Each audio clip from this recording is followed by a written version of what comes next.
네, 안녕하세요. 2025년 한국 사회는 어디로 향하고 있을까요? 오늘 저희는 여러분이 보내주신 다양한 자료들을 통해 그 그림을 함께 그려보려 합니다. 네, 인공지능의 약진부터 저출생이나 기후변화 같은 사회 문제 해결 노력, 그리고 계속되는 정치적 논쟁까지 핵심만 좀 쏙쏙 뽑아내 보겠습니다. 네, 흥미로운 자료들이 많습니다. 기술, 정책, 정치가 이렇게 막 얽혀서 2025년의 모습을 만들어갈 텐데 그 맥락과 의미를 함께 짚어보시죠. 먼저 그 기술 변화부터 볼까요?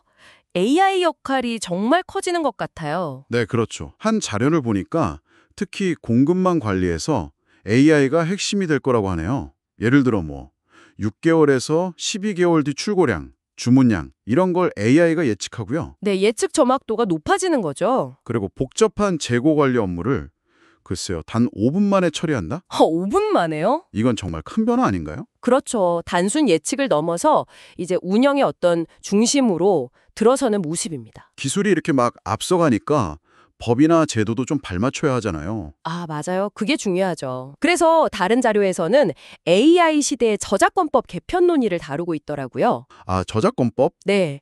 AI가 학습하려고 방대한 데이터를 분석하는 기술, 그 TDM이라고 하죠. 텍스트 데이터 마이닝. TDM이요? 네. 여기에 대한 어떤 면책 규정이라던가 아니면 AI 산출물 표시 의무 같은 것들 이런 게 2025년 상반기에 논의될 예정이라고 합니다. 그 정부 주도 협의체도 운영되고요.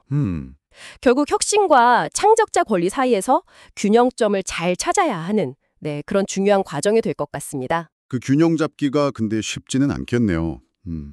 사회정책 쪽에서도 큰 변화가 좀 예고되어 있어요. 네. 저출생 문제 해결을 위한 주거 지원 확대 방안, 이게 좀 눈에 띄는데요. 아, 주거 지원이요? 네. 내년부터 출산 가구는 소득이나 자산 관계없이 공공임대 재계약을 최장 20년까지 가능하게 하고 20년이요? 와. 네. 그리고 2세 이하 자녀가 있는 가구는 더 넓은 임대주택으로 이사하는 것도 좀 쉽게 지원한다고 하고요. 아무래도 주거 부담이 크니까요. 그렇죠. 그게 정말 현실적인 장벽 중 하나잖아요. 결혼이나 출산에 있어서 중요한 시도로 보입니다. 네. 기후변화 대응 역시 중요한 과제인데요. 아, 기후변화 빼놓을 수 없죠. 정부가 2025년에 기후 기술 개발에 무려 2조 7천억 원 이상을 투자한다고 해요. 와, 2조 7천억. 규모가 상당하네요. 네, 14개 중앙부처랑 12개 지자체까지 참여하는 정말 대규모 계획입니다.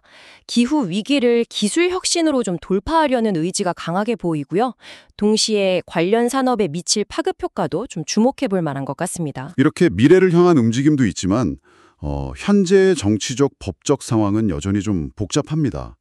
보내주신 자료 중에는 좀 민감한 사안들도 있는데요. 네, 그렇죠. 저희는 특정 입장을 지지하기보다는 그냥 보도된 내용을 객관적으로 전달하는 데 좀 집중하겠습니다. 네, 그게 중요할 것 같습니다. 우선 그 내란 음모 의혹 관련 특검 수사가 진행 중인데 최근 김용현 전 장관이 추가 기소됐다는 내용이 있고요. 또 국회에서는 관련 피고인의 구속기간을 연장하는 법안 발의 움직임도 있다고 하네요. 네, 아무래도 피고인 석방을 막으려는 의도다 이런 해석이 나오고 있죠.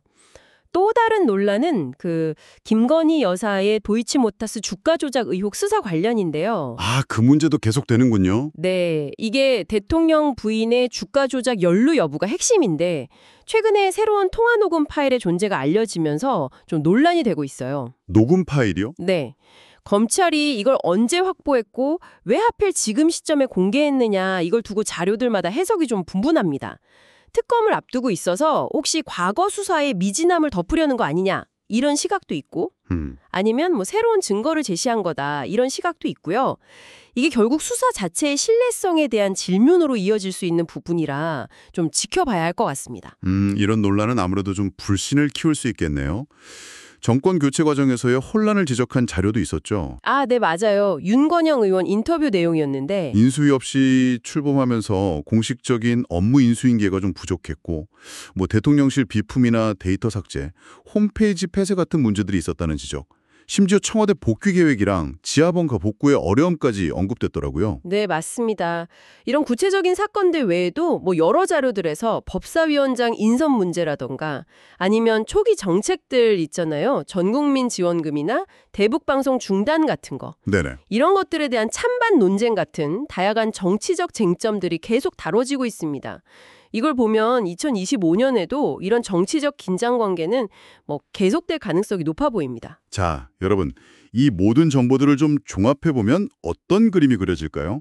2025년은 AI 같은 첨단 기술이 우리 삶과 산업에 더 깊숙이 들어오고, 네, 기술의 영향력이 커지는 거죠. 그리고 저출생이나 기후위기 같은 해묵은 과제에 대해서 정부가 좀 더 본격적으로 대응하는 한편, 그렇죠. 정책적 노력이 강화되고 복잡한 정치 법적 논쟁은 계속되는 약간 그런 한 해가 될 것 같습니다. 그렇습니다. 결국 기술의 발전 속도, 또 사회 문제 해결에 대한 어떤 시민적인 요구, 그리고 경제적인 압박, 정치 세력 간의 역학관계 이런 것들이 서로 어떻게 영향을 주고받으면서 2025년 한국 사회의 구체적인 모습을 만들어갈지 그게 핵심 관전 포인트가 될 겁니다. 네, 상호작용이 중요하겠네요. 네.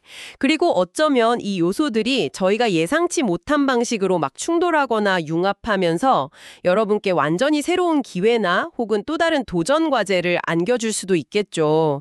그 지점을 한번 생각해 보시는 것도 의미 있을 것 같습니다.